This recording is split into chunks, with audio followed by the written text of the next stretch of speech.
Hi friends, இந்த video வந்து நம்ம என்ன பார்க்க போகிறோம் அப்படின்னு கேட்டிங்கன்னா, இப்போ வந்து நம்மளோட சிவகார்த்திகேயனோட புறநானூறு திரைப்படத்துலேருந்து கேஸ்ட் அப்டேட் வந்து இப்போ வந்து விட போகிறாங்க அப்படின்ட்டு வந்து இப்போ வந்து அஃபிஷியலான நியூஸ் வந்திருக்குங்க.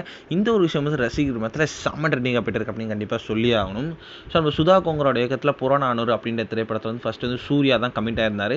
அதுக்கப்புறம் வந்து துல்கர் சல்மானும் வந்து அவருக்கு ஒரு தம்பி ரோலில் நடிக்கிற மாதிரி இருந்துச்சு, இல்லைனா வில்லன் அப்படின்ற மாதிரி வந்து ஒரு பேச்சு போயிட்டு இருந்துச்சு. ஆனால் துல்கர் சல்மான் வந்து கிட்டத்தட்ட ஒரு 80% கன்ஃபார்ம் ஆயிருந்தார். ஆனால் வந்து சில பல காரணங்களால் வந்து இந்த திரைப்படத்துலேருந்து சூர்யாவும் விலகினார், துல்கர் சல்மானும் விலகினாங்க. ஸோ அதுக்கப்புறமா வந்து யார் வந்து அந்த ரோலில் பண்ணுவா அப்படின்ட்டு யோசிச்சதுனால வந்து கடைசியில் வந்து சிவகார்த்திகேயன் தான் ஓகே சொல்லியிருக்காங்க அந்த திரைப்படத்தில். ஸோ நம்மளோட சிவகார்த்திகேயன் வந்து புறநானூரில் வந்து நடிக்க போகிறாரு. துல்கர் சல்மான ரோலில் வந்து 2 பேர் வந்து நம்மளோட சுதா கோங்கரா வந்து மைண்டில் வச்சுருந்தாங்களாம், விஷால் அண்ட் ஜெயம் ரவி. இவங்க கிட்ட கேட்டப்போ வந்து நம்மளோட விஷால் வந்து நடிக்க மறுத்துட்டாராம். ஏன்னா வந்து நம்மளோட சிவகார்த்திகேயனுக்கு வில்லன் ரோலில் கேட்டதுனால வந்து அவர் வந்து நானே பெரிய ஹீரோ, நான் எப்படி நடிக்க முடியும் அப்படின்றனால வந்து அவர் வந்து அந்த ரோலை மறுத்துட்டார். ஆனால் வந்து ஜெயம் ரவி வந்து அந்த ரோலில் நடிக்கிறாரு அப்படின்ற மாதிரி நியூஸ் கிடச்சிருக்கு. இப்போ வந்து இந்த திரைப்படத்தில் வந்து கிட்டத்தட்ட வந்து ஸ்ரீலீலா வந்து ஹீரோயினாக பண்ணுறாங்க அப்படின்றது மட்டும் ஒரு கிட்டத்தட்ட இந்த 3 பேர் தான் கிட்டத்தட்ட ஒரு கன்ஃபார்மாக இருக்காங்க. சிவகார்த்திகேயன் அண்ட் ஸ்ரீலீலா 100% அண்ட் ஜெயம் ரவி வந்து ஒரு 80% அப்படின்னு சொல்லலாம் கன்ஃபார்ம்.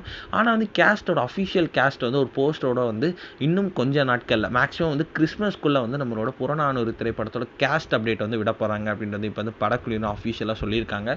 இந்த ஒரு விஷயம் வந்து சிவகார்த்திகேயன் ஃபேன்ஸ் மத்தியில் செம்ம ட்ரெண்டிங்காக போயிட்டுருக்கு அப்படின்ட்டு கண்டிப்பாக சொல்லியே ஆகணும்.